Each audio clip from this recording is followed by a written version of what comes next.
I'm Christy. Today I want to talk about helping your loved one decipher emotions. Understanding and identifying what emotions we're feeling at any given moment is tricky. It's often harder and sometimes impossible for our loved ones with special needs.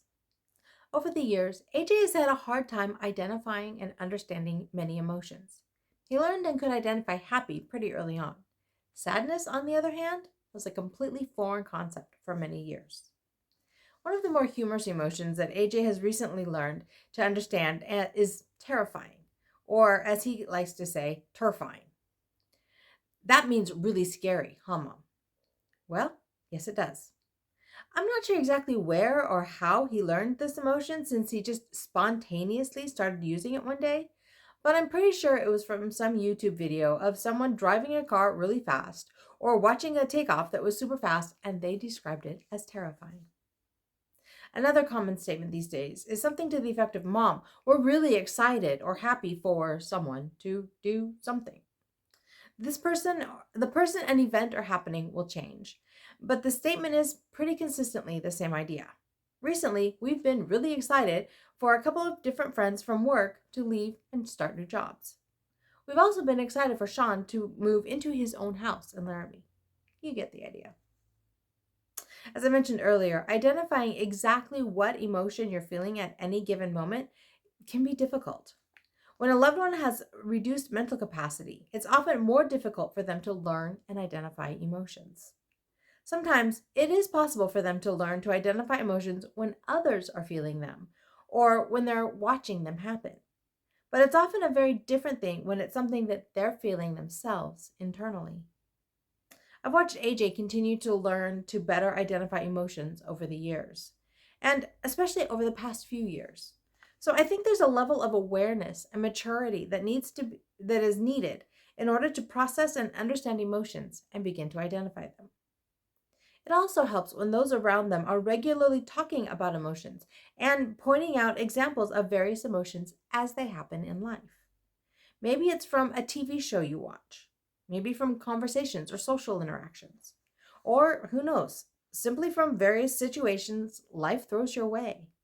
Regardless of why or how the situations arise, using them to help our loved ones see examples and learn what emotions look like will help them learn to identify these emotions for themselves. The more I think about it, the more I realize that this is a great area to focus on throughout life to help keep our loved ones engaged and learning. We can always work to better identify and understand what emotions we're feeling in the moment. Maybe that starts with analyzing things after the is over and we can debrief it. Maybe we learn to pause in the moment and try to quickly identify what we're feeling so that it can help direct our reactions going forward.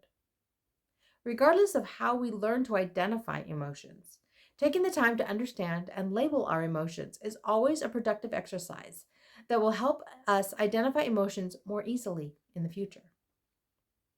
So, how can we help our loved ones learn to identify more emotions for themselves?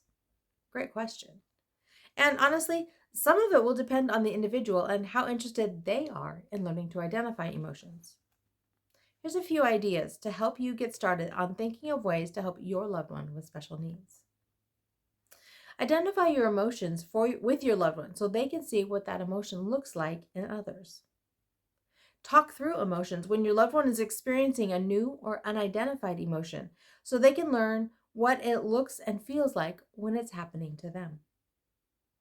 Pause TV shows or movies when emotions are occurring and identify what that emotion is for your loved one. Talk a little bit about what it is and what it can look like in others and in themselves. And finally, help your loved one learn what frustration looks and feels like. And then help them figure out healthy or acceptable ways to express that frustration. Both sides of this emotion are important. Now, I'm sure there are many other possibilities.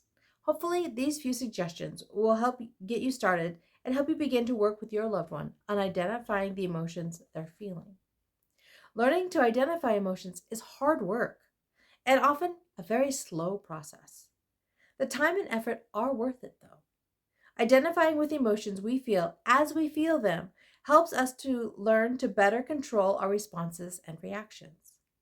This identification also protects us from hurting others and from being hurt when others lash out at us because of our quick responses.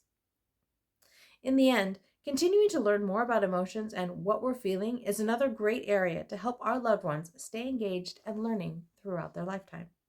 Well, actually, it's a great area for all of us to stay engaged and learn throughout our lifetime. One more way our loved ones with special needs are just like us. Is there really anything more that we could ask for them? I didn't think so. So, my question for you this week is this: has your loved one with special needs learned to identify emotions well? Are they learning more, even if it is slow? I'd love to hear about your experiences. You can leave me a comment below, or you can leave me a comment over on the blog. That's at www.havenofhopeforme.com. This originally posted in December of 2022. If you prefer, you can always email me at Christy, CHRISTY, at havenofhopeforme.com. I'm grateful AJ is continuing to improve in this area so that I can continue to say that life is good and there is never a dull moment.